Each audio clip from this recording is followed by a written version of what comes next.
What would you do if someone walked up to your front door with a key, twisted it, and tried to let themselves in like they own the place? That's exactly what happened here. The HOA president, known for crushing neighbors with petty fines, stood there with a master key that failed. And when it snapped in the lock, she didn't back down. She called 911 on the real homeowner, unaware the man inside was the county sheriff, and the next moments would destroy everything she thought she controlled. Before we get into how this showdown turned into the most brutal HOA takedown you've ever seen, make sure you hit that like button and subscribe so you don't miss stories like this.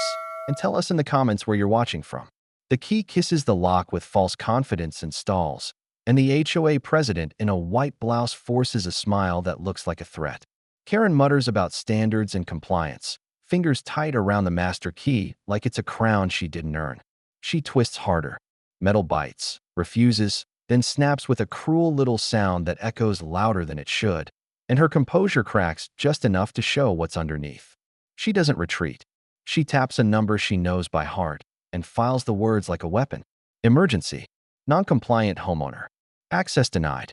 She paints herself as guardian of order while holding a broken key that proves the opposite, and the adrenaline in her voice makes the operator lean in as if danger lives on this porch.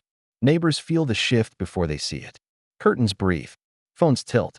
Karen straightens her white blouse, lifts her chin, and rehearses victory. She tells the block that rules are rules, that leadership demands action, that everyone will thank her later. No one thanks her. A quiet dread moves through the air like a rumor that might be true. The cruiser arrives with clipped urgency, and hope rushes into Karen's cheeks as if sirens validate her story.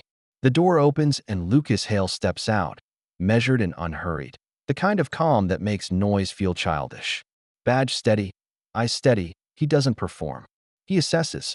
He walks to the welcome mat, clocking the broken key like a confession lying in plain sight.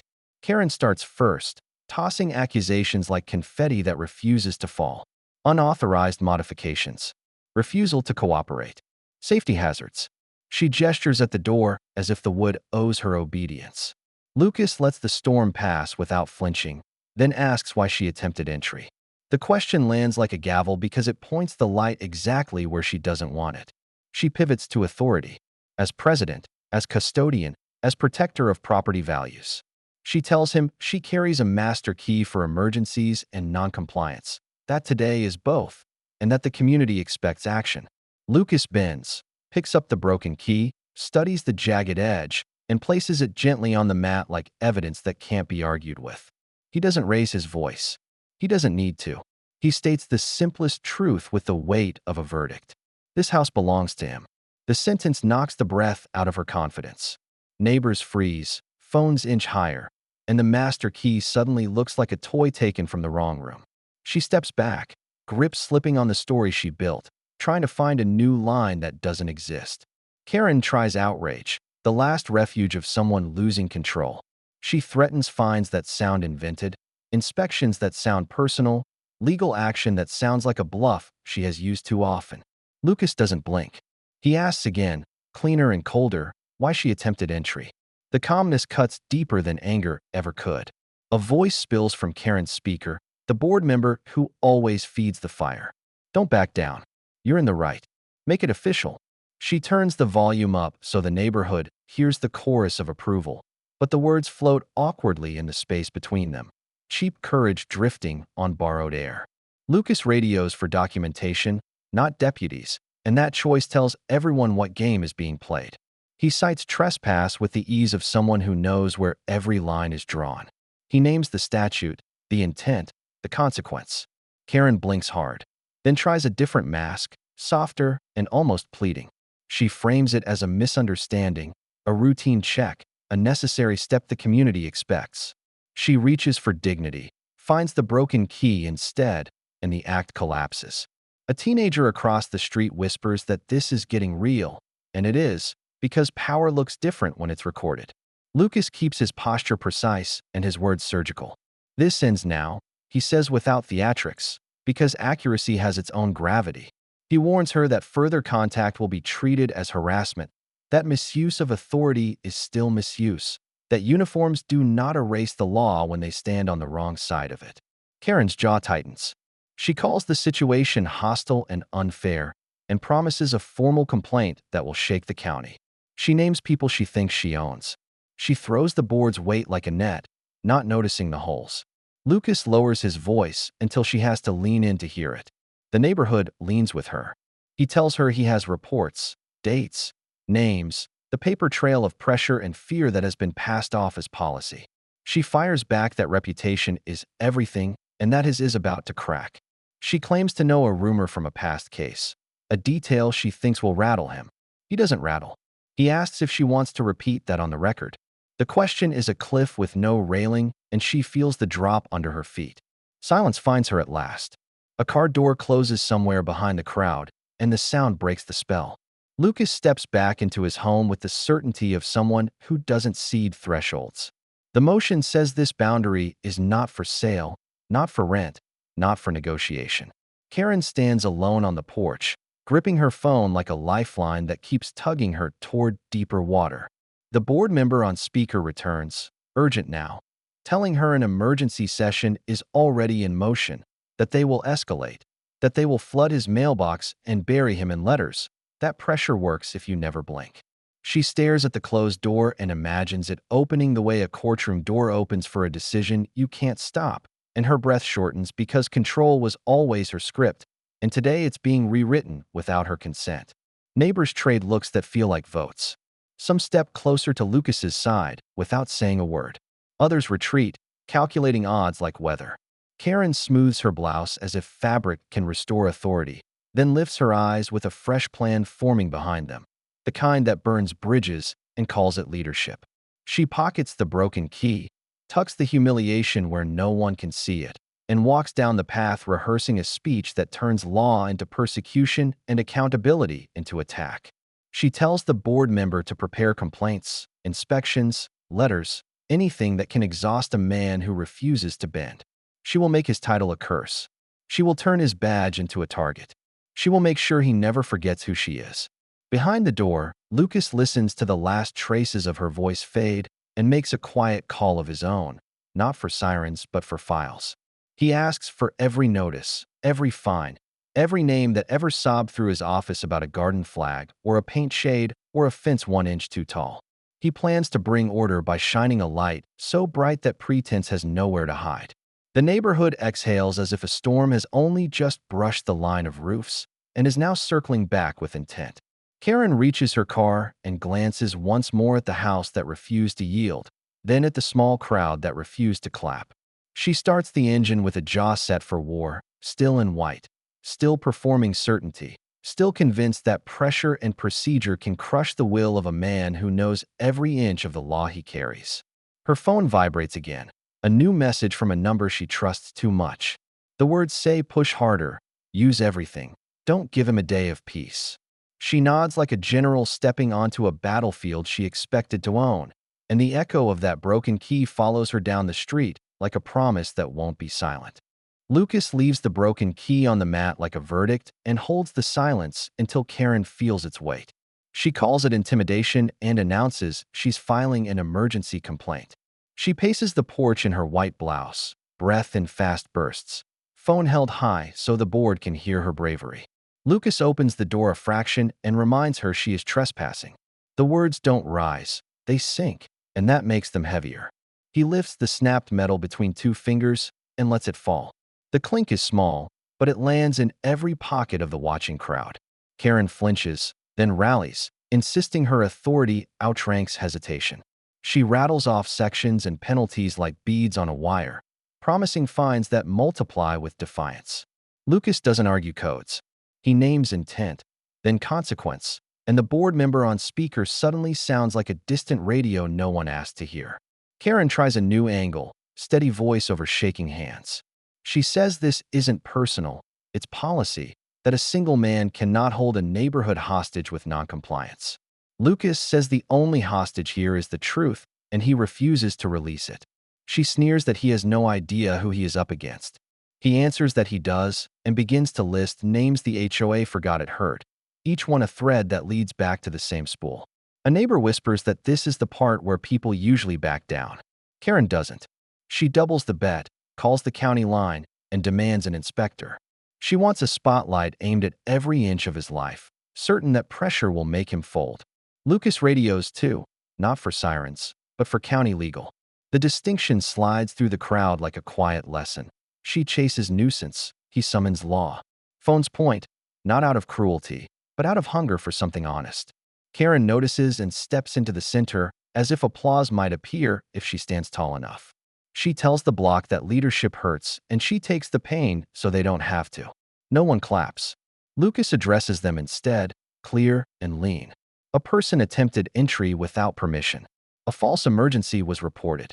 The owner is present. The story doesn't need drama, it needs daylight. Karen laughs too loud, too long. She says he's spinning this because he's afraid of what a deeper look will find. She hints at a rumor from years ago, a case closed badly, a decision that cost trust. Lucas asks whether she's ready to repeat that in a written statement. The rumor shrinks on her tongue, then vanishes. She pivots back to rules with the desperation of someone running out of doors in a hallway that keeps ending. If you were standing on this porch, would you cave to pressure or hold the line, even as people film your worst moment and your best judgment at the same time? Tell it straight in the comments, because this is where neighbors become witnesses and witnesses become change. Karen's bored ally arrives in a car that looks like certainty. He slips out with a binder and a smirk. He calls Lucas an ongoing problem and cites a stack of grievances that sound like echoes. Lucas welcomes the binder, asks for a photocopy, and adds that records have a way of telling the wrong story to the right judge. The ally fades an inch, then another, like someone discovering the ground isn't as firm as promised. Karen orders a canvass of the street, wants signatures, affidavits, testimony that Lucas is hostile to enforcement. A mother across the way raises a hand and says what enforcement felt like last winter when a warning turned into a fine turned into fear. Another neighbor nods and mentions the gate notice that came with a threat. The binder looks lighter. Karen tightens her posture and blasts confidence through the cracks. Lucas steps forward just enough to be undeniable. He explains that misuse of authority can be charged and that he's preparing to do exactly that. He does not roar. He arranges facts into a ladder and invites her to count the wrongs. She hisses that this will ruin him, that the county won't protect a sheriff who thinks he can bully a board. He replies that the county protects law before titles, and that's why he wears his.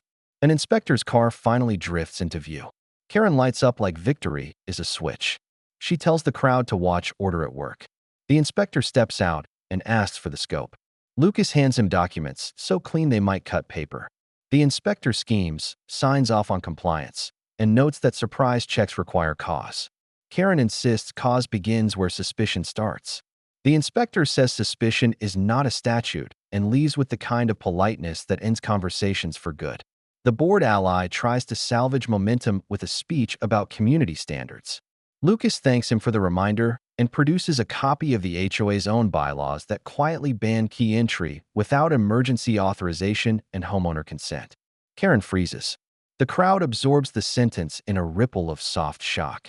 She rushes to say this situation qualified as exceptional, then stumbles when asked to define the emergency she called in. If this were your block, would you side with the uniform holding the boundary or the clipboard swinging like a hammer? If your name were on those letters, would you stay quiet or step forward now? Drop a heart if you feel the turn, because this is where fear learns the taste of its own echo. Karen reaches for her last weapon, the complaint. She announces it like a trumpet, promising to file it within the hour, promising to remove him from the case, from the street, from the story. Lucas tells her complaints are welcome when they are honest and expensive when they are not.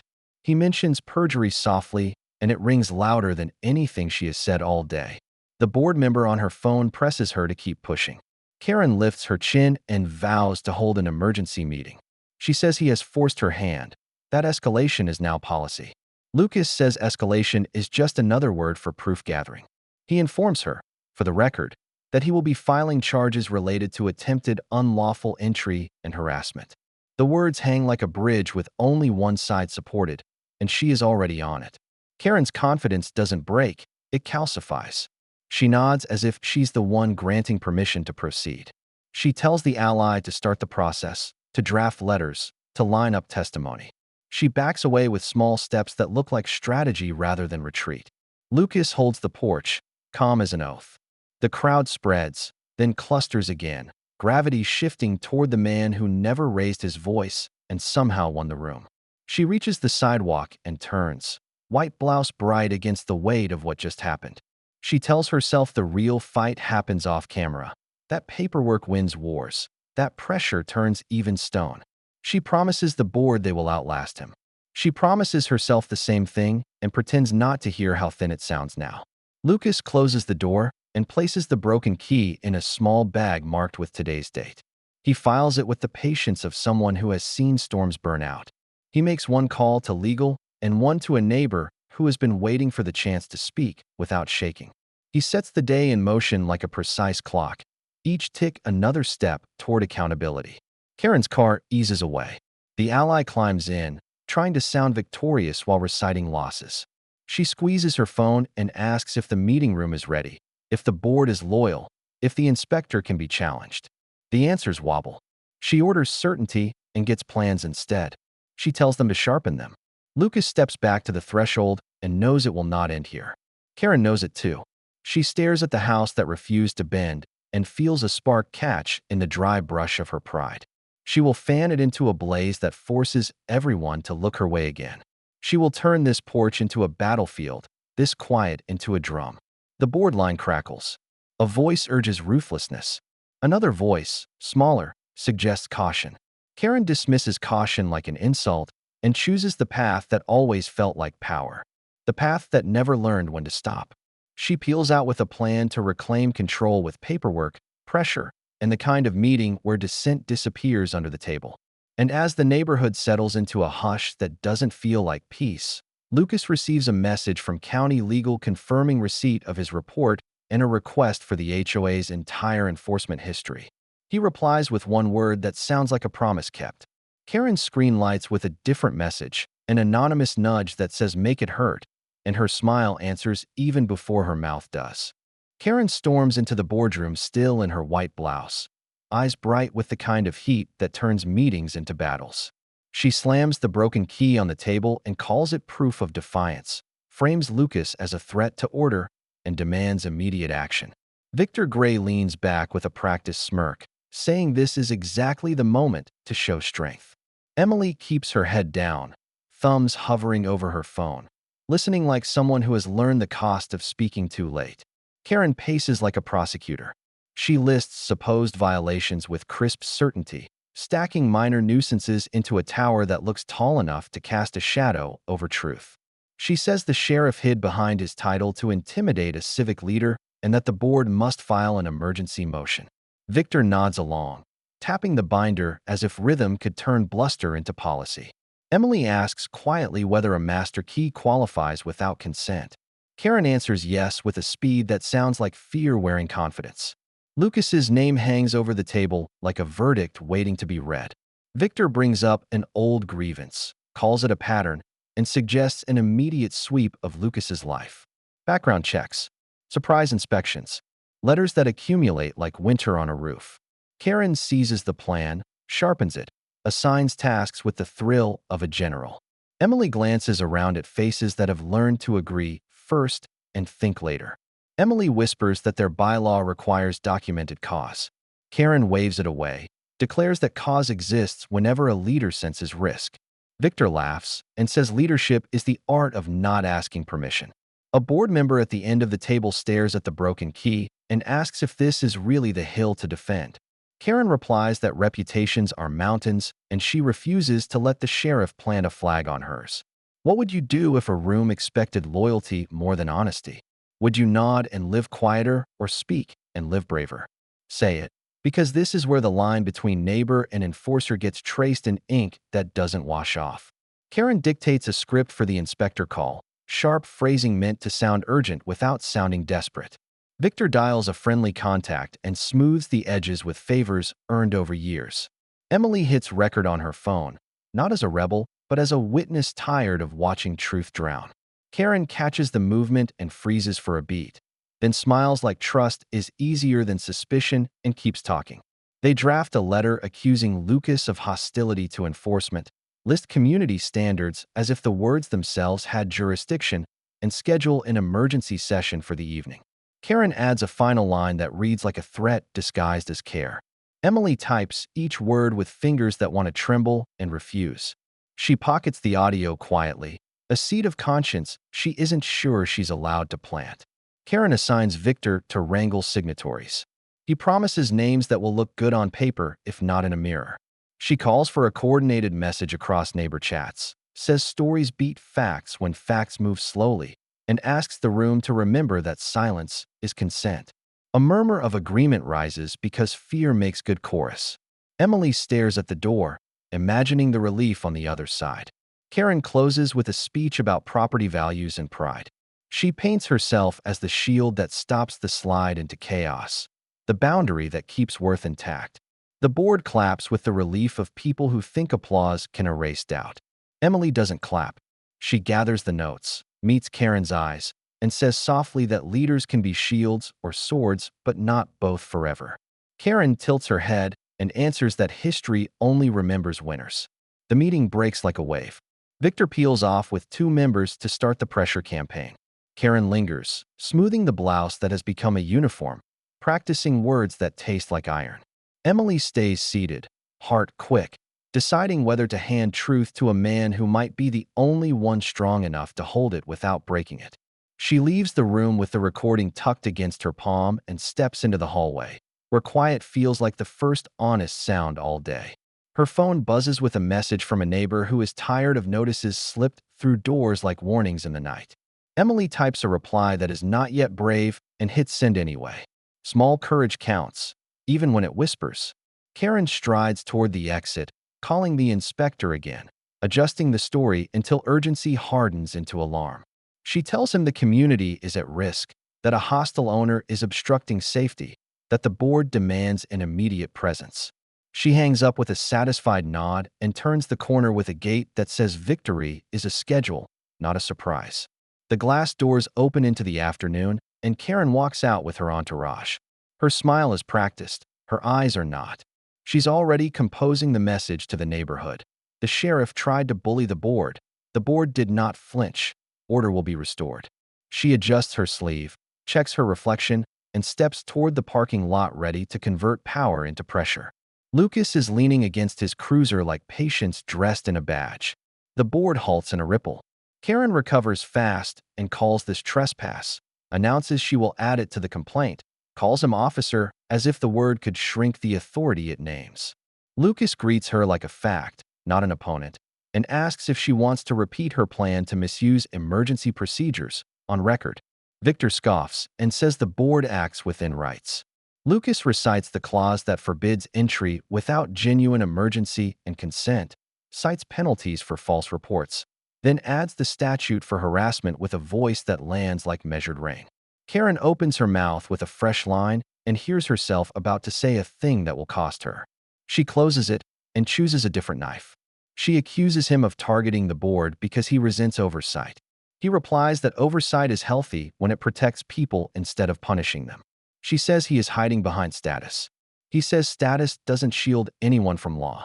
Emily watches the exchange and feels the recording in her pocket grow heavier, like a choice wearing its consequences. Karen tries to turn the crowd, speaking of safety and standards, invokes children, invokes property values, invokes a myth that order only survives when someone is tough enough to be disliked. Lucas doesn't chase the crowd. He speaks to her. He tells her, calm and precise, that the county has opened a review into the board's enforcement patterns and that her name appears at the center more often than is comfortable. Victor steps in to absorb the blow, promising counsel, promising a narrative. Lucas nods like someone who has heard the pitch before and outlived it. He asks Karen whether she understands the difference between authority and permission. She says authority creates permission. He says permission creates trust, and trust is everything boards spend without noticing the balance. If you were Emily, would you hand over the recording now or wait for the next mistake that makes proof undeniable? If you were Karen, would you walk away or raise the stakes until the stakes turn on you? Karen lifts her chin and declares she will not be intimidated. She tells Lucas the board will proceed with its emergency session and that she expects to see him comply like any resident. Lucas nods and says he will attend with counsel and witnesses, and that he appreciates the invitation she did not mean to give. The sentence lands with the elegance of a trap already sprung. Silence presses in on the circle. Emily steps forward and says she needs a word with Lucas later. Karen studies her with a strange stillness, then smiles, too sweet to be safe, and places a hand on Emily's shoulder as if ownership were affection. Emily doesn't step away. She doesn't lean in. She simply says later again, and the word sounds like a hinge turning. Karen releases her and announces to the board that the session moves ahead. She tells Victor to secure the room, gather signatures, and draft penalties. She walks past Lucas with a glance meant to sell confidence and buy time. He watches her go without gloating. He has seen storms that thought they were seasons. Emily lingers at the edge of the lot, staring at the screen that holds the voices of a meeting that shouldn't be proud of itself. Her thumb hovers over the share icon. The message she types is short because courage is clearer when it has fewer words. She hits send, heart pounding, and looks up. Lucas's phone buzzes. He reads once, then twice, then lifts his eyes to the boardroom doors where the emergency session will try to script reality. Karen stops at her car, sensing a shift she can't name yet, and answers a call from Victor confirming the room is ready and the votes are counted. Lucas pockets the phone, straightens, and starts walking toward the building with a steadiness that says he is not coming to argue. He is coming to end a pattern. Karen watches him approach and smiles as if this is her arena, unaware that a recording is already moving ahead of him like a quiet alarm, the kind that opens doors for truth and closes them for everyone else. Lucas arrives at the evening session exactly on time, wearing the same calm expression that unnerves people who rely on chaos. The board sits arranged like judges behind the table, Karen in the center, white blouse crisp, chin lifted high enough to hide the crack in her confidence. She calls the meeting to order with a voice meant to sound regal, but the edge is too sharp to miss. She opens with accusations that tumble out fast. Failure to comply, hostile behavior, threats to board members. She turns each claim into a performance for the neighbors who dared to come watch. Lucas lets her list them all without a single interruption. When she finishes, he lays a folder on the table and slides it toward her, quiet as a knife. Inside is every letter, every fine, every complaint filed against the HOA in the past year. He tells her he is entering them into the county review. The room shifts. A neighbor gasps softly, and another whispers that half those letters were theirs. Karen tries to dismiss it as irrelevant, but Lucas keeps his voice level and says harassment is never irrelevant. He reminds them that the key she broke was evidence, that the 911 call is recorded, that what happened that morning was not leadership, but a crime waiting to be charged.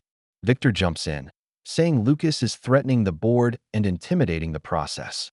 Lucas turns to him and names the statute that defines intimidation and points out that speaking truth in a public meeting isn't on that list.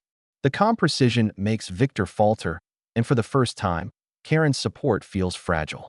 She slams her palm on the table and demands the inspector's report.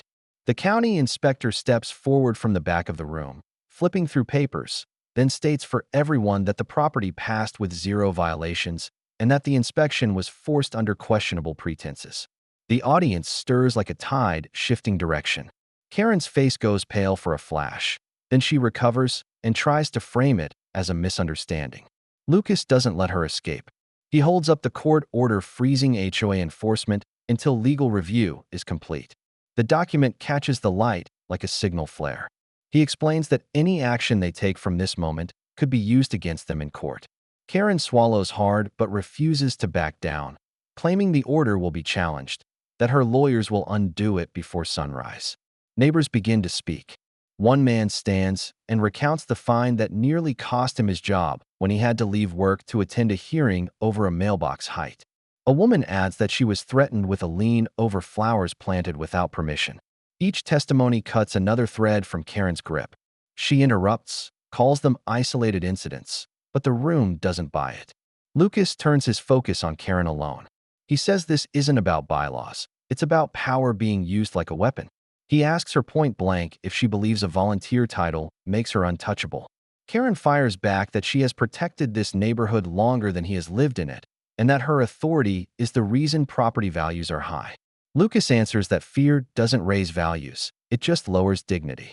Karen's composure snaps for the first time.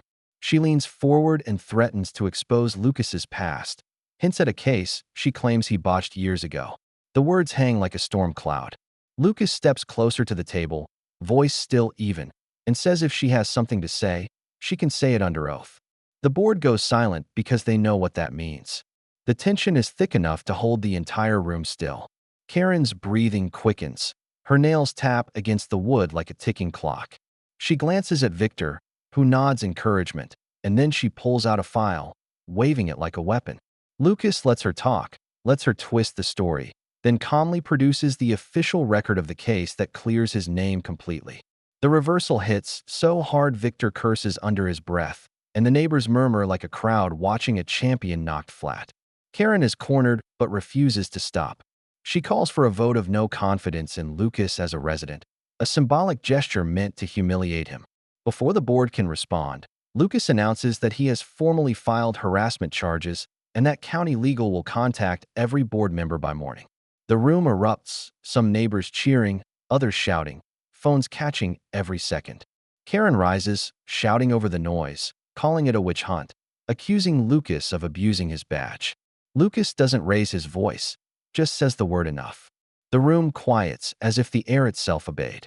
He tells them this will be the last time anyone uses fear to control this street.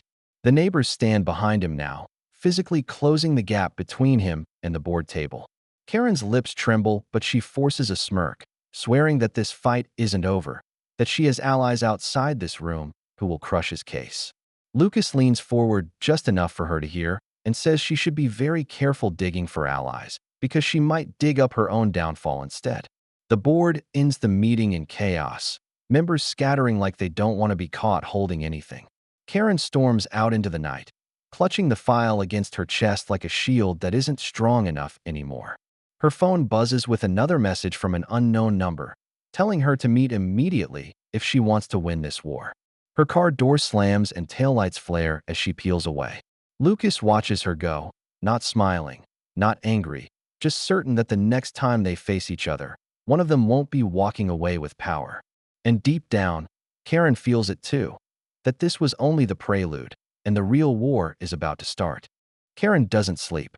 She spends the night in her living room with lights blazing, phone pressed to her ear, calling every contact she has ever leveraged. She demands lawyers, inspectors, sympathetic officials, anyone who can throw weight at Lucas before sunrise. By dawn, she has drafted new letters, lined up threats disguised as compliance notices, and convinced herself she can still win. But Emily is already moving. She slips the recording of the board meeting onto a secure drive, heart hammering, and sends a single message to Lucas. No explanation, no name, just the file. Lucas listens once, then again, jaw tightening with every word Karen used to plot against him.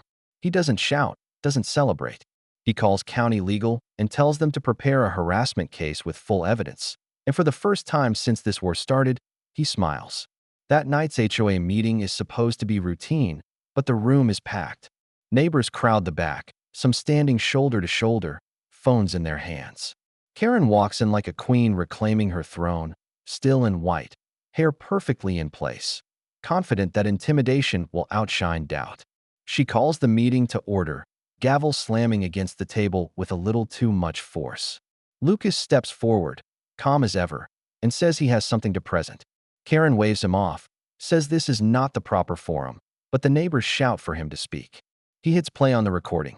Karen's own voice fills the room, crisp and undeniable, plotting illegal inspections, pressuring board members, declaring that cause is whatever she decides it is. The board goes silent. The neighbors explode with whispers.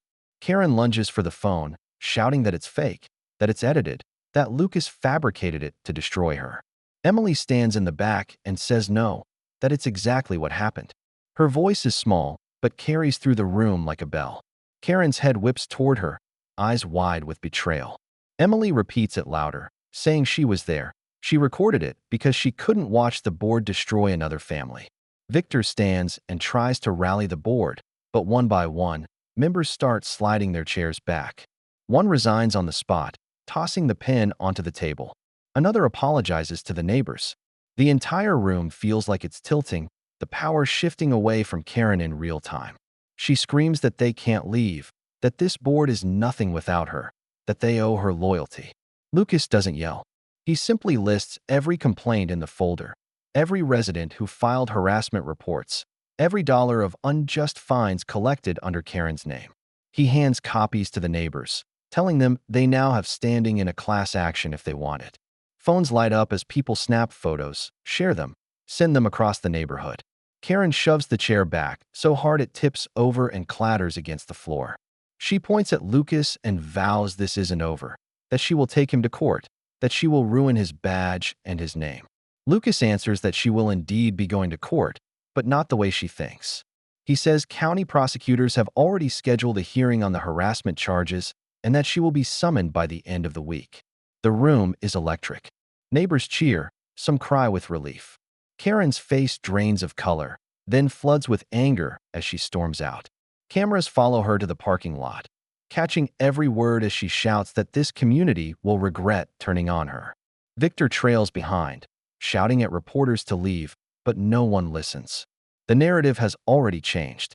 Karen gets in her car, slamming the door so hard it shakes, gripping the steering wheel until her knuckles whiten. Her phone buzzes with a message from an unknown number. The words chill her even through her fury. They tell her she's in deeper trouble than she knows, that she's being investigated by someone far bigger than Lucas, and that she should meet if she wants to keep her freedom. Her breathing turns shallow. She looks in the rearview mirror, half expecting to see someone watching. The parking lot is nearly empty now, but a pair of headlights flicker on in the distance. Karen swallows hard and throws the car into gear. The headlights follow. Her confidence shatters into panic as she pulls out onto the road, clutching the phone like a lifeline she doesn't know if she can trust. Lucas walks to his truck with steady steps, neighbors patting his shoulder, thanking him, promising to testify. He nods, but his eyes stay on the road where Karen's car disappeared. He knows she's not done. And somewhere inside, he knows the next confrontation won't just be about rules or bylaws. It's going to get personal. Karen drives faster, pulse thundering. Another message pings. This one says meet at the park tonight. She hesitates, foot hovering over the brake, then presses harder on the gas. Whatever this is, she's going to face it. If the HOA won't stand with her, she'll find allies somewhere else, even if it means burning everything behind her. And as she vanishes into the night, the neighborhood she once ruled over begins to feel lighter. Doors open, neighbors step onto porches, voices trade relief. But everyone knows it's not over. Everyone knows the storm will circle back, and when it does, it will hit harder than before. Karen sits in her parked car for almost an hour before the message flashes again. Meet now or lose everything. She wipes her face with both hands, steels herself, and drives to the park. Victor is waiting near the benches, no binder this time, no smile either. He tells her he's done covering for her, that the board is collapsing, and that Lucas has already filed charges. Karen's eyes flare with rage, calls him a traitor, but Victor doesn't flinch. He says she dragged the whole board into a war they never signed up for, and that he won't go down with her. Karen screams that he owes her loyalty after everything she did for him. Victor steps closer and tells her loyalty to corruption is just fear with a nice suit on. He says the county has everything they need, including her recorded words, and if she doesn't resign now, she might be staring at jail bars before the year is over. Karen's breathing turns ragged. She shakes her head and says they'll never take her down, not while she still has the HOA charter in her hand. Victor shakes his head like a man already walking away from a burning building. He tells her he leaked her plot because someone had to stop her before she destroyed more families. Karen grabs his arm, begging him to take it back, but Victor pulls free and leaves her standing alone under the streetlight, tears and fury mixing in her eyes. The next morning, Lucas drives past Karen's house and slows just enough to watch her step outside in her white blouse, hair perfectly in place, as if she can force the world to believe nothing is wrong. She finds the paper taped to her door, the cease and desist order, the lawsuit notice, the formal documentation of everything she's been accused of. Neighbors gather across the street, watching, whispering. Karen rips the papers down, shreds them in her hands, and throws them to the ground like confetti at a funeral. Phones record as she shouts that she won't be bullied, that she will crush every one of these charges, that no sheriff is above her board. Lucas sits behind the wheel, watching her unravel, and drives away without saying a word. The quiet departure stings worse than shouting would have. That night, she calls an emergency video meeting with the remaining board members, demanding loyalty, demanding signatures to countersue Lucas, demanding that they approve a budget for legal war. Two of them refuse and log out. Another says nothing and disconnects after a long pause. Karen's hands shake as she hurls the tablet across the room. Her phone rings minutes later. Dispatch has forwarded her complaint. She hears Lucas's name, hears the word harassment, and smiles for the first time in days. She thinks she's finally got him cornered. She tells herself this will destroy him, strip him of his badge, humiliate him in front of the county. Lucas answers the complaint with quiet efficiency, filing a cross-claim and sending the entire case file, including Emily's recording, to the county prosecutor. He doesn't celebrate. He just prepares. He calls the witnesses, calls the neighbors who spoke at the meeting, calls Emily herself, and thanks her for her courage. He promises her protection if Karen retaliates. Emily says she's not afraid anymore. Karen spends the night drafting a public statement, spinning herself as the hero of the neighborhood, accusing Lucas of waging a vendetta, warning the residents that their freedoms are at stake. She posted online, expecting support. Instead, the comments fill with neighbors calling her out by name, recounting every letter, every fine, every threat they ever received. The story goes viral in the local forum by sunrise. She slams the laptop shut, screaming into her empty kitchen. The phone rings again. This time it isn't Victor, it isn't a board member, it's a blocked number. The voice on the other end is calm and says the county isn't her only problem. State investigators are reviewing her HOA's finances, and she might want to hire a lawyer before someone knocks on her door. Karen's knees almost buckle. She demands to know who they are, but the line goes dead. Her anger hardens into desperation. She grabs her purse and heads for her car. She's not about to wait for the world to close in. If they want war, she'll give them war. Across town, Lucas sits at his desk going through every file again, making sure nothing is missed.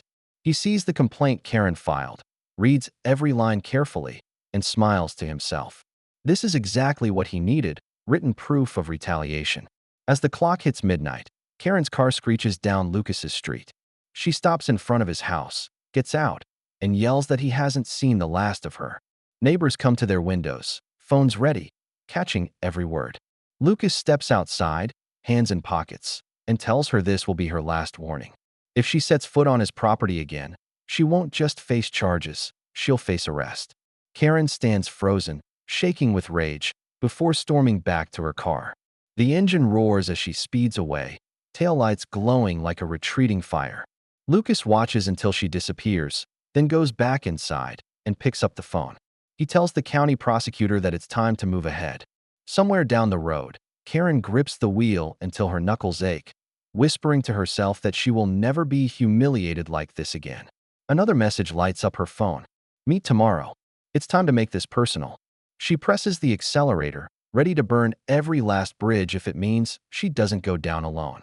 The courthouse hums with the kind of pressure that breaks false stories before a judge ever speaks. And Karen steps in first in her white blouse like armor that forgot how to protect.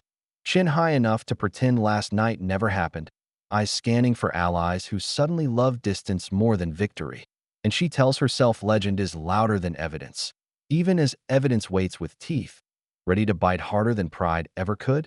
Lucas arrives without a parade, carrying a simple folder that has ended bigger storms than this, nodding to neighbors who have shown up not as a crowd, but as a memory made visible, and he takes his seat like someone who trusts the ground, while Karen stiffens across the aisle and rehearses a speech that turns accountability into persecution. Certain performance will still beat truth today. The prosecutor starts the engine no one can stop and lays out the charges with clean lines that cut. Attempted unlawful entry, harassment through color of authority, false report to emergency services, and each count lands like a steady drum that refuses to match Karen's frantic tempo, while Victor is called and walks forward without the swagger he saved for boardrooms. Jaw tight as he admits the pressure campaign he fueled until it scorched his own hands, and the room leans in because betrayal only hurts when it tells the truth. Victor recounts the clubhouse plan, and everyone hears the moment cause became whatever Karen needed it to be. and he says he warned her to stop before the board broke under the weight of her will, and Karen fires daggers with her eyes that miss because steel never hits conscience. Then Emily rises, small but unshaking, and confirms the recording is hers, explains that she pressed the button because silence was making her sick, and the judge thanks her in a tone that sounds like a door unlocking. Where people once felt trapped, Karen's attorney tries to turn the tide with words that carry more volume than substance, calling the recording biased and the witnesses coordinated. But the prosecutor answers with timestamps, emails, the inspector's clean report, and 3 residents with fines that read like warnings pressed against throats. And when Lucas takes the stand, he doesn't add heat. He adds sequence. Key meets lock. Key snaps. 911 call misstates facts. Board doubles down. Legal order freezes actions, and every line builds a ladder that leads away from excuses toward consequence, which is where real endings live. Karen demands the mic through counsel and unleashes a narrative that once won rooms, guardianship, standards, property values saved by hard hands. And she points at Lucas as if pointing can still move gravity, then pulls a file she thinks is a blade and calls out an old case she swore would stain him. But Lucas already filed the official dismissal and commendation. And when those pages are entered, the air shifts the way air shifts after thunder fails to arrive, because rumor dies fast when facts breathe. Neighbors testify like pages turned aloud. A father who sold a guitar to pay a lien threat. A grandmother who cried over a paint swatch that apparently disrespected order. A teen who filmed the broken key because the sound felt like grown-ups finally hearing what kids had seen. And each voice strips one more layer from a myth that dressed itself as leadership while acting like fear. And Karen stands straighter, as if posture can hold back a tide that already touched the bench. The judge speaks at last with a patience that has no patience for harm, finding that authority was used as a weapon, that emergency systems were pulled like fire alarms for smoke only pride created, and orders Karen removed from the board effective immediately, with an injunction against HOA contact with named residents, and sets a date for sentencing on the misdemeanor counts with a stern reminder that titles carry duty, not immunity. And for a heartbeat, the room forgets to breathe because the word guilty is quieter than people expect when it's real. Karen does not collapse. She calcifies, whispering that this is political, that everyone will regret choosing sentiment over standards, that history will vindicate her. And Lucas meets her eyes without triumph, telling her softly that history usually remembers who made life gentler, not who made it smaller. And he steps aside as reporters flood, not for glory, but to help residents reach legal aid waiting in the hall. Because winning the verdict is different from fixing the harm, and fixing is where reputations grow roots. Outside, the neighbors gather around Emily first, folding her into a thank you that sounds like permission to breathe again. And Victor lingers on the edge like a man learning how to be useful without a gavel, offering to testify in the civil action and help audit fees he once defended. And Lucas nods because redemption is a door anyone can choose if they're willing to pay the entry fee in truth. And the crowd begins to talk about bylaws rewritten by residents who know the cost of silence, which is how neighborhoods heal when power stops pretending it's protection. Karen exits through the side, clutching a purse stuffed with papers that used to frighten people, dialing numbers that stop answering. And she tells herself she will appeal, she will rebuild, she will return. Yet each step feels heavier than the last because stories end not when a judge speaks, but when a community stops believing the villain can still be a hero. And even she hears the difference now, like a mirror that finally reflects without flattery. Lucas heads home to a porch that remembers the first battle and meets the neighbors with a quiet that makes noise feel unnecessary, shaking hands, taking notes, setting timelines for refunds and policy overhauls, promising to show up even when cameras don't. And he pauses at the threshold where the broken key once sang its small, sharp song, slipping a hand over the spot like a guard patting a gate that will not be taken again. Because some victories are made of wood and promise rather than medals and cheers. If this were your street, would you serve the next notice of change or wait for someone else to carry it? And if this story put your heart on the porch beside us, would you stand with the Emilys who press record or the Lucases who file the pages that turn battles into laws? Because that choice is the one that decides whether your home is just a house or a place worth defending every time someone shows up with a key that doesn't belong. The last scene writes itself without applause as relief spreads like sunrise across faces that had learned to live under clouds. And Karen's white blouse fades into memory like a warning label you keep because the lesson cost too much to forget. And Lucas locks the door not in fear, but in ritual, a simple click that says boundaries can be kind. And as the neighborhood settles, he glances at the camera one last time and asks only that people look out for each other. Because when ordinary courage stands up, even a master key fails. And that's the kind of ending that opens everything that matters, isn't it?